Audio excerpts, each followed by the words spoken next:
नमस्कार दोस्तों। आज की कहानी है एक धूर्त साहूकार और एक चालाक लड़की के बारे में। दोस्तों, बात बहुत समय पहले की है। एक किसान को अपनी बुरी आर्थिक स्थिति के कारण अपने ही गांव में एक साहूकार से कर्ज लेना पड़ा। लेकिन काफी वक्त बीत जाने पर भी वह साहूकार का ऋण नहीं चुका पाया। गांव का वह साहूकार बूढ़ा और देखने में बदसूरत था। उसके अनुचित व्यवहार के कारण गांव में उसे कोई पसंद नहीं करता था। किसान के परिवार में उसके और उसकी बेटी के सिवा और कोई नहीं था। उसकी लड़की बहुत ही सुंदर और अच्छे स्वभाव की थी। किसान ने उसे बड़े ही लाड़ प्यार से पाला था। वह अपने पिता के साथ ही खेतों में काम करती थी। पर एक दिन उस बूढ़े साहूकार की नज़र उसकी खूबसूरत लड़की पर पड़ गई और वह उस पर मोहित हो गया। वह मन ही मन उससे विवाह करने की सोचने लगा। लेकिन उसे पता था कि किसान अपनी लड़की का विवाह उससे कभी नहीं करेगा और उसे यह भी मालूम था कि किसान इस समय ऐसी स्थिति में नहीं है कि उसका कर्ज चुका सके। इन सारी बातों को मन में रखकर वह स्वयं ही एक दिन किसान के खेत की ओर जाने वाले रास्ते पर जा पहुंचा। रास्ता छोटे छोटे कंकड़, पत्थरों और रोड़ियों से भरा पड़ा था। वह किसान और उसकी बेटी दोनों वहीं पर थे। उसने किसान से कर्ज के विषय में बात करते हुए उसके सामने एक शर्त रखी। शर्त यह थी कि अगर उसने अपनी लड़की का विवाह उससे कर दिया तो वह उसके सारे ऋण माफ कर दे, वो भी ब्याज सहित। साहूकार के इस अजीबोगरीब शर्त से किसान और उसकी बेटी भयभीत हो गए। उस धूर्त साहूकार ने आगे सुझाव देते हुए दोनों से कहा कि चिंता करने की कोई बात नहीं। इस शर्त का फैसला न मैं करूंगा न आप। इसे आप अपने भाग्य पर छोड़ दें।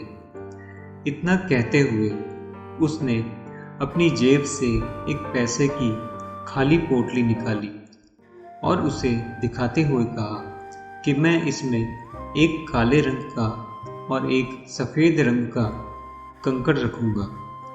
उसके बाद तुम्हारी लड़की को बिना देखे इस पोटली से एक कंकड़ निकालना होगा और यहाँ शर्त यह रहेगी कि अगर उसने काले रंग के कंकड़ को निकाला तब उसे मुझसे विवाह करना होगा और तुम्हारा कर्ज माफ कर दिया जाएगा।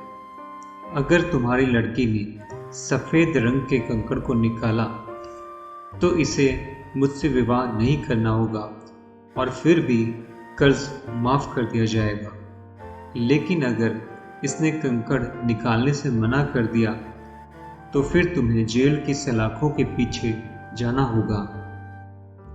जैसे ही किसान और उसकी बेटी उसकी इस शर्त पर आपस में बात करने लगे, तभी साहूकार अचानक कंकड़ों को उठाने के लिए नीचे झुका। उसने जैसे ही 2 कंकड़ों को उठाया, उसी समय किसान की लड़की ने उसे कंकड़ उठाते हुए देख लिया। उसने देखा कि साहूकार ने 2 काले कंकड़ ही पोटली में रख दिए, जबकि नियम के अनुसार होना यह चाहिए था कि वह एक काले रंग का और दूसरा सफ़ेद रंग का कंकड़ खाली पोटली में रखे।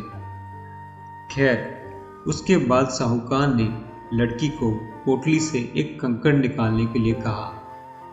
किसान की लड़की ने साहूकार के कहे अनुसार ही पोटली से एक कंकड़ निकाला और उसे बिना देखे हुए जानबूझकर कंकड़ पत्थरों से भरे रास्ते पर धीरे से उछाल दिया, जिससे जल्द ही वह काले रंग का कंकड़ भी अन्य कंकड़ों से मिल गया।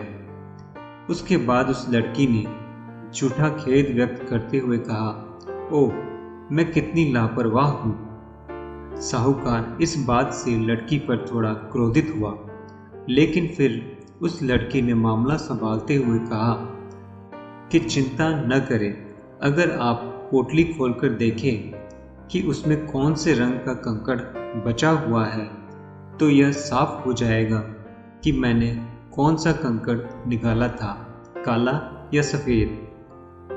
हालांकि यह तो निश्चित था कि बचा हुआ कंकड़ काले रंग का ही होगा, क्योंकि जैसा कि आप जानते ही हैं, साहूकार ने पोटली में दोनों ही कंकड़ काले ही रखे थे। तो इस प्रकार यह सिद्ध हो गया कि लड़की ने सफ़ेद कंकड़ निकाला है।